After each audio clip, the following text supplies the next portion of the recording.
Welcome to Wilco Whites. I'm Sean. As you can see, I've got a different backdrop. The missus has let me have a little corner of the room where I can just set up a few things. I had the virtual screen on because I had a door behind me, so I've changed things around a bit, so I didn't have to have that on. So you've got that there. Look, got that for Christmas from mother-in-law. Really nice. I've got that given from a friend. 2020-21 first season back in Premier League, signed team photo, and obviously the beloved scar. So a bit of a different setup. You might also notice, for those that have watched it, not many, that I've taken the video down of the weekly news. I didn't like it. I watched it back a couple of times. I didn't like it. I was reading off. It felt like I was reading off script. I'm going to revisit that, look at it again, and do something a bit different where I'm not just reading. So I didn't like it, took it down. And that's why that's not there anymore. So looking at the Harrogate game, Leeds winning 1-0. Wasn't convincing. We did have all the ball possession. I think it was 73% possession. Let's have a look stats. Yeah, 73% possession. 11 shots, 5 shots on target. We only had 11 corners. Again, doing nothing from corners. Harrogate had 3 shots, 2 on target, and 3 corners. But I mean, they lined up.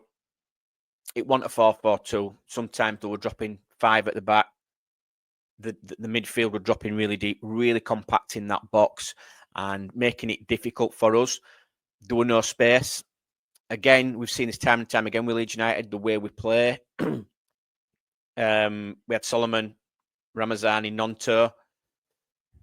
They were very narrow, especially that first half. And it just played straight into Harrogate's hands. And we said this time and time again, we need a bit more width against these teams that are just going to sit in. And you could see it benefited them. There were no space. I felt so sorry for Joseph. I know he's had a little bit of flack and we're saying he's not good enough. But when I've rewatched the game, there's no space at all for him. And he's tried his hardest to make his own space. A few times, you know, driving forward, driving through the Harrogate players and getting his shots off. Not always to great avail, but he really tried. So yeah, I don't know why we play so narrow. Schmidt and Byron playing so high up, you could see it. We were basically playing with 2 at the back. Then the odd time you'd have Rothwell or Ampadu dropping in to make it a 3. But all in all, Harrogate defended. It was typical FA Cup game. They really defended for their lives, blocking everything they could.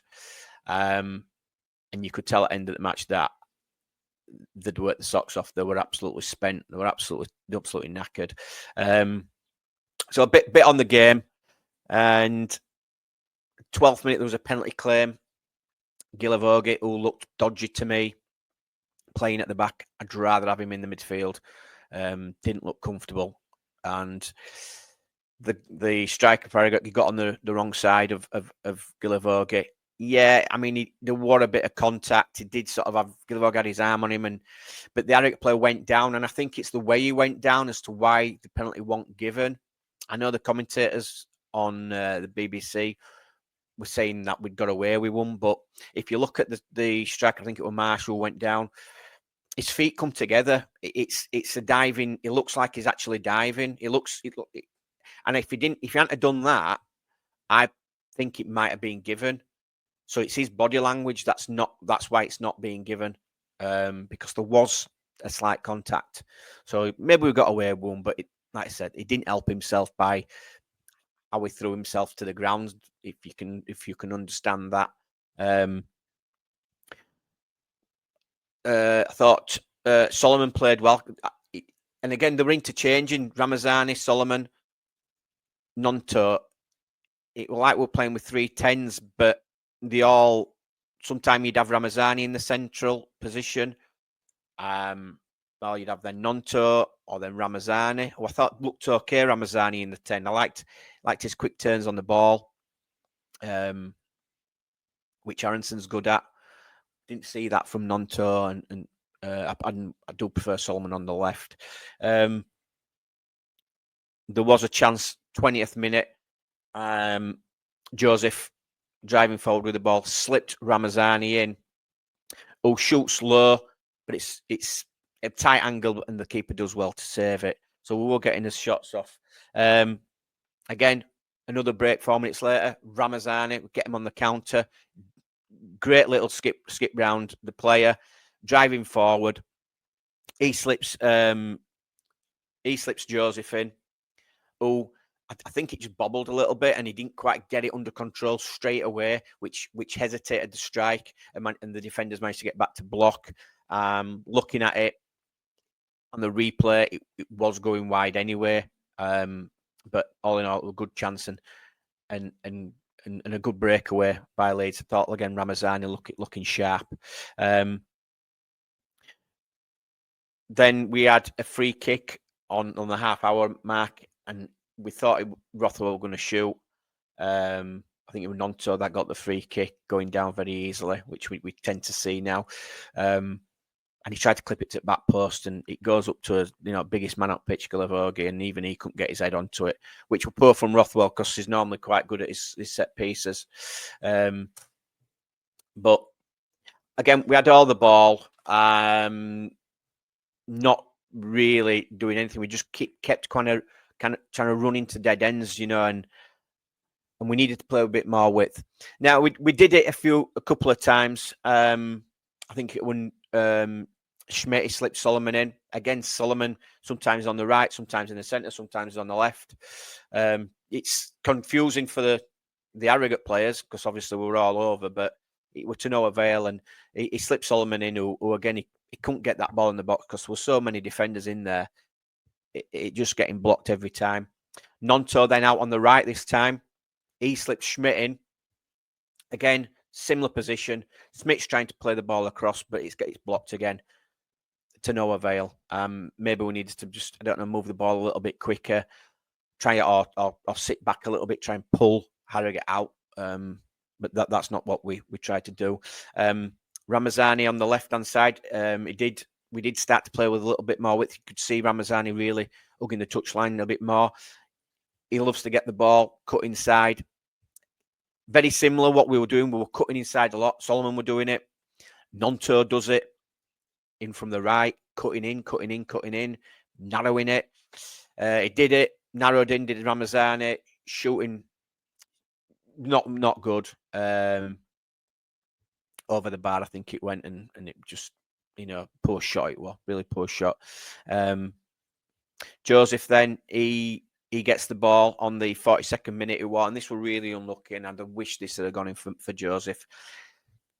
Picks up the ball, drives with it, which I think he's great at doing, and shoots, creates a space for himself, shoots, and it hits the post and goes wide. If it just had been a few inches to the side and it was in, and that'd been brilliant for his confidence. Second half, no changes. I didn't think there would be, and I just wanted to see us play with a bit more width, which I think we sort of started to do a little bit more. I know Byram and Schmidt were giving us the width. I thought Schmidt were doing really well. Good game from him to say he hadn't played much. Harrogate pushing forward a lot more. We could definitely see that. And I think that was to do with their away fans. Again, away fans in the south stand, they'd split the south stand, so Harrogate could have a bit of the south stand, which was, I thought, were nice with Leeds. It was a big day for them. So Harrogate playing towards their own fans, well up for it, pushing higher up the pitch, pressing a lot higher up the field. But then that's creating spaces for us. There was a corner. Harrogate won a corner. It came in, and Darlow flapped at it. But we've seen this many times with Melier. To be fair, he hadn't had to do much that half or in the game up to that point, really, anyway. So maybe we're a bit cold. But like I say, it's nothing we haven't seen from Melier. I don't know if we were trying to catch it or what, or push it, but maybe he should have just come and punched it. Minute after that, though, great work by Solomon and Byram on that left. Byram keeps it in before it goes out, plays it back to Solomon, who shoots, and it clips the bar, which is unlucky. Also, we've hit the post, we've hit the bar. I thought that was going in myself, I really did, but it just went over, clipped the bar, and unlucky. But again, cutting in, we've seen that cutting in from Solomon, Ramazani, Gnonto. If one of them would have gone in, it'd have been great, and it would have then forced Harrogate to come out even further, to try and get something out of the game. Again, Harrogate really pressing high. This is where Darlow's had to come in to make a good save. Really pressing high. They actually get a block, and it falls to one of the striker, who shoots, and Darlow goes down well. Saves, safe hands. Like to see that. 58th minute then. Solomon down the left. He don't cut in this time. So 58th minute, this is the goal. He doesn't cut in this time, Solomon. He gets to the byline, and we've seen him do this time and time again, and I wish he'd do it more. Left foot, clips it up. Ramazani's there to head home. Why are we not doing enough for that? That's what we need to be doing. Same on the right-hand side. I know Schmidt will get into the byline, but maybe if Gnonto's out there, it needs to be, stay out wide. It'll just stretch the defence, especially when they've got 5 or 6 bodies in the box there. And sometimes they were packing up. They had 9 or 10 bodies in that box. Sometimes Harrogate. Then there were subs. 65th minute. Rodon for Stroik and Tanaka for Rothwell. Just to give probably Stroik a rest and Rothwell a rest. It was quite like for like, so no issues there. Still bewildered why Gilavogi was still in the defence, but yeah, I suppose it was just managing minutes for the other players. I'm also surprised Biden played as much as he did. I know he came off towards the back end for Firpo, but I thought he might have needed a bit more of a rest than what he did, and maybe only seen 45 minutes. But maybe that shows that Firpo isn't quite ready yet, which is understandable. He's only just come back. Darlow as well, poor clearance. We saw it kicking it out. I think he was trying to pick out Gnonto. Didn't just get enough on it, and it went to one of the Harrogate players. Didn't really cause any issues, but again, we've seen that from Melier, so nothing different there. 75th minute, I noticed Harrogate town players cramping up. Knew they would. The fitness levels are going to tell, especially with us being a championship team and then being a League 2 team. So yeah, they were cramping up and they've been giving it all on the game of their lives, aren't they? Really, this typical FA Cup. 76th minute, then we see some more subs. Dan James and Firpo, like I've just said, for Byram, and I think it was Solomon. That's right, Solomon, who'd had a good game for me again. I just wish he'd get more to byline, like we know he can, and putting the balls in to create the chances. On the 80th minute, we nearly got caught out. Long ball from their goalkeeper. They won the header, flicked it on, and the striker gets behind Gilavogi. So again, he's getting caught out of position slightly. Darlow's read it, and he's come out and he's made a solid save. He really has done it. He did keep us in it there a little bit.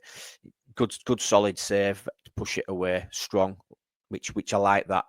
I think you need that from your goalkeeper. You need to be really strong, which Melier isn't always. And it was a chance, but again, I think Gilavogi could or should have done better. Again, we should have won the first flick on as well, but Harrogate really going for it, and they had to.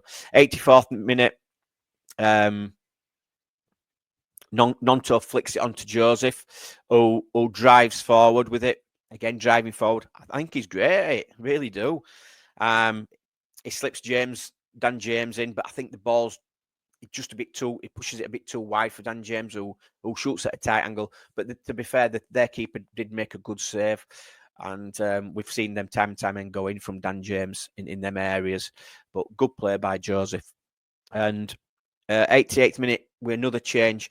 Ilya Gruev, nice to see him come on back in the team. Came on for Willy Gnonto, and I'll touch on Willy Gnonto because it's after I've done the game. It's his facial expressions, like you were shocked at being brought off. Why you were being brought off? We'll talk about that soon. So overall, typical cup game. We won, which is fine. We got through, which is what we wanted. There were a lot of changes. Players who haven't played a lot of minutes, players who aren't used to playing with each other in full games. Joseph, I thought, did all right. When you watch it back, he did all right. Good driving. Not always the space, like I've said. They didn't make it easy for him. Maybe this is why we should have gone two up top. Another body in there for him to think about.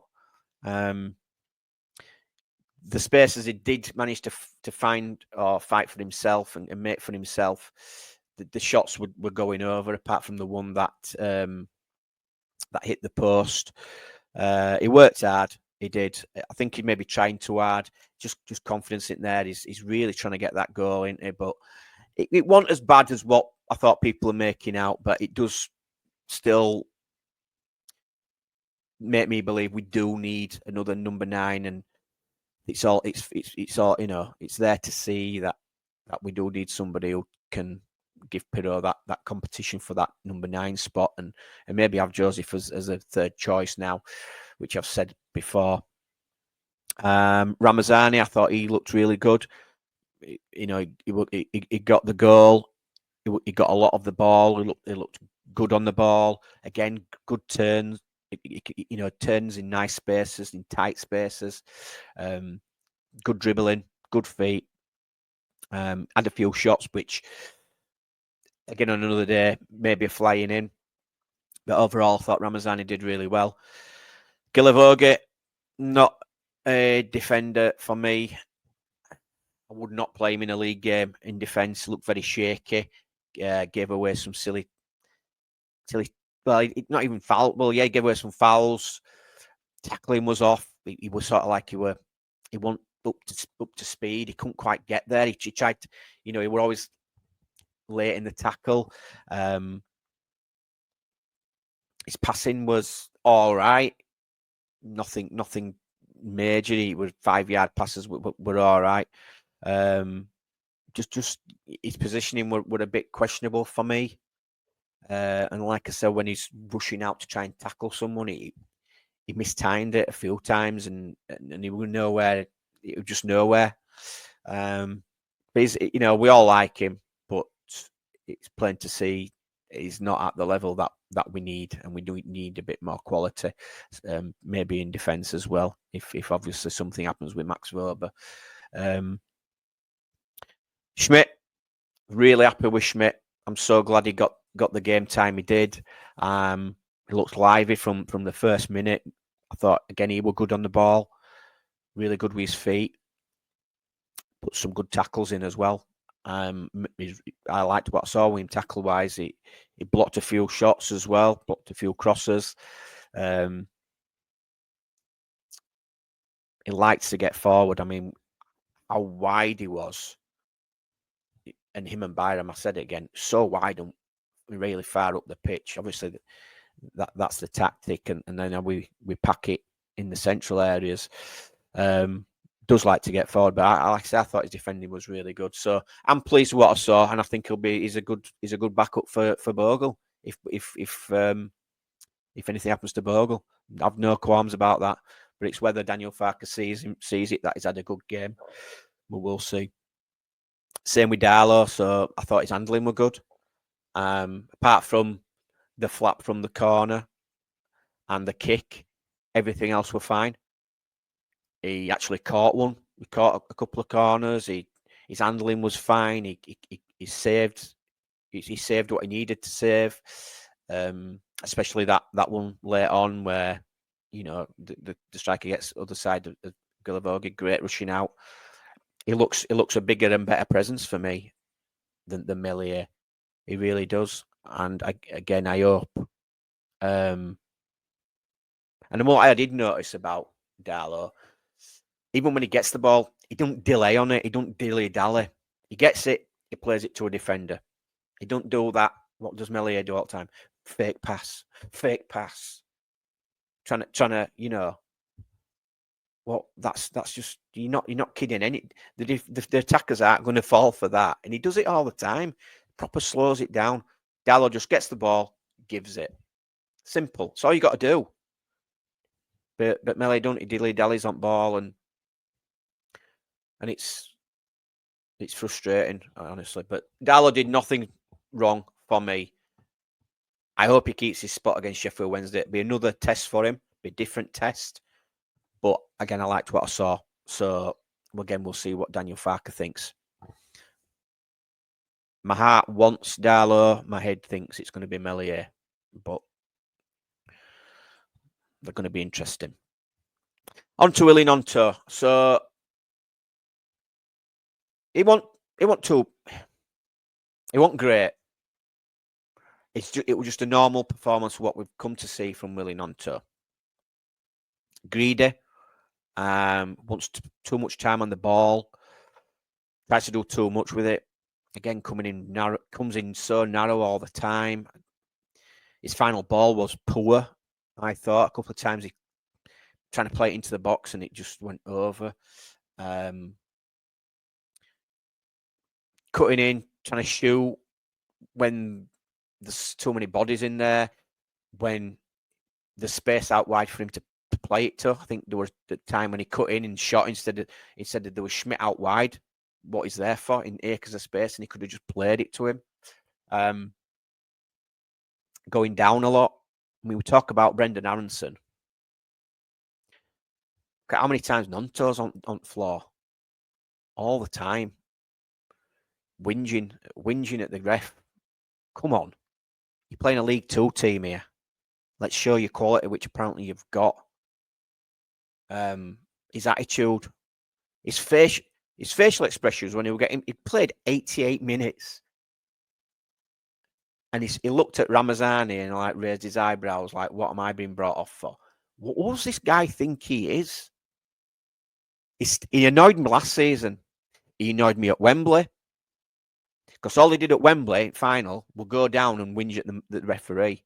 And that was a game not to do that. I was so glad when Dan James came on. But who does he think he is? He actually believes he is a £25 million player who shouldn't be playing in this division. Now, I have said maybe he does play better in the Premier League. Maybe he's he'll get more time. Maybe. But look at Solomon. Solomon is a Premier League player. And how he's playing in this division. And he's probably our best player at the minute. And Gnonto's got to do that. It's like he feels entitled, like he should be in the team. He should be the main man, but he's not. Ramazan is better than him. Solomon's way ahead of him. We paid $4 million for this guy. He's looking like a £4 million player to me. What's his actual value? Now, if for me somebody came in £20 million, I'd sell him. I would. Because I don't like his attitude. I think it stinks. Yeah, what I've noticed as well, he's all when cameras are there, he's laughing, joking, messing about down tunnel. It's all for show, WILLY Gnonto. I see right through you. But when you don't think the cameras are looking and we're picking things up, i.e. facial expressions that are being substituted, side before self, and he's not getting it. And he won't be playing against Sheffield Wednesday. Dan James will be straight back in. Guaranteed. But yeah, I'm just intrigued to know what he's actually valued at. I mean, Some are saying 18 million, 15 million. All right, maybe that's because of his age. I don't know. But at the minute, he's not playing like that. So frustrating for me is Willie Gnonto. He's really winding me up. But overall, we got the win. I think we've got round 4. We've been drawing against either Millwall or Dagenham and Redbridge at Ellen Road. So it'd be nice to have Dagenham, wouldn't it, if they could get the win against Millwall. But no, really happy we've got through. I'm glad some of the players have played and got minutes, especially Schmidt and Darlow. But I think seeing the likes of Gilavogi and, and Joseph again, it's not a hate thing against Joseph. It just proves we need more. And we'll sign some players, and hopefully Daniel Farker and the 49ers see we do need more depth. And we get players in. So that's it. That's my review. And again, I will speak to you soon.